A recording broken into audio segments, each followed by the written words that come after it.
Hello guys, welcome to this new video tutorial on Excel. So I am going to show you how to use pivot tables in Excel. So without wasting more time, let's get started.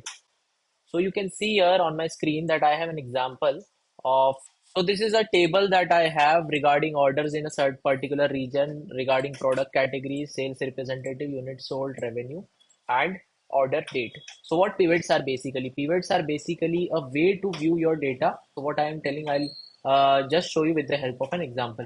So to create a pivot table in Excel, you can first of all select the entire table. For that, you can go for Command Shift and just select the entire table, then click on your insert. Then you can see here there is an option called as pivot table. So click on pivot table. So by default it shows that okay, you have selected this thing, and the pivot table also gives you option that where you want to put the where you want to put the pivot. So I will choose, you can put it in the new sheet or you can put in the existing sheet. So you can choose a cell where you want to paste it. So I'll paste it here itself. So I will paste it here, maybe here. Okay, then click on OK. Now it gives you this window. So this window looks a little intimidating at start, but it's not that hard. So let's go through it. So let's try to create a pivot where per region I want to do something regarding how many units were sold or how many revenues were made by some sales representative and what was the product category sales. So what I will do is that you can just put the field that you want to view in the rows bar. Now you see that in this entire chart, I have four regions that are shown in the rows: east, north, west, and south. Okay, so now let's try to figure out what is the total revenue per region. Okay, total revenue per region. So I have to put the revenue in the values thing, and by default, it will tell you that per region what is the sum of the revenue. All right. Now I want to see the product categories that are getting sold per region. So again, I want it in the rows part. So I'll put the product categories below the region. So you see now I can extend and minimize and maximize this thing and see that per region, per product categories, how much is the sum of revenue. Okay. Along with that, I also want to see how many average units of these things were getting sold. So you can see units sold is here. So you can just drag it inside the values part, but here again it is coming as sum of units sold. So what we can do is that instead of sum of units sold, we can click on it, right click on it, go to field settings, and here you will see the different type of aggregate functions: sum, count, average, max, min, product, count, dev, standard deviation, etc., etc. So we'll choose the average part, and now you can see that the entire thing has become average. Also, if you want to just remove the decimals, you can just go to home and lower the decimals like this.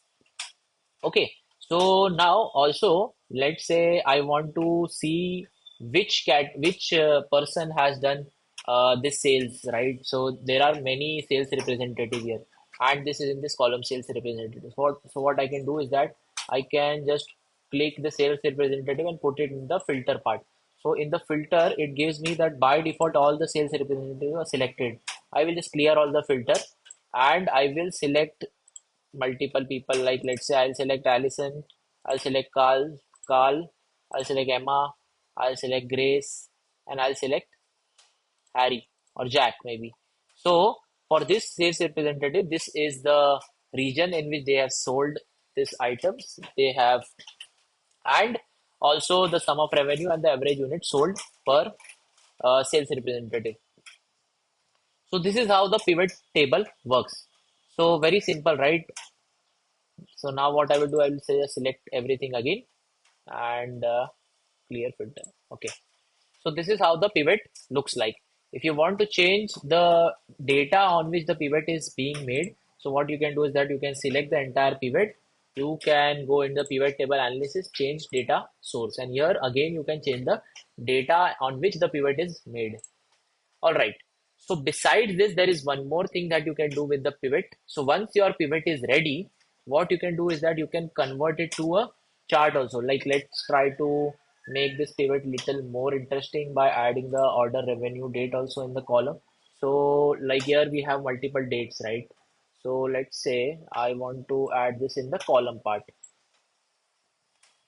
So this shows that in the columns it gave me that per month, per day, order date. This is the thing. So I don't want it per date. I want it month wise. So rest of the field I will just remove it from here. This was removed. This was removed. All right. So now we are left with the values and only the month. So you can just see it this way that this is how it looks like. And if you like if this looks confusing to you, and we'll keep the values as it is. Now, once the pivot is ready, what you can do is that you can also create charts for this. So for that, you can just choose the pivot table analysis again. And here you can see pivot chart. So just click on pivot chart and it will create a very beautiful chart for you, which will show you the entire pivot table in the form of a chart. So this is how you can make pivot tables in Microsoft Excel, and this is going to be very useful for your basic daily analysis. So I hope that whatever I have shown in this video was helpful to you.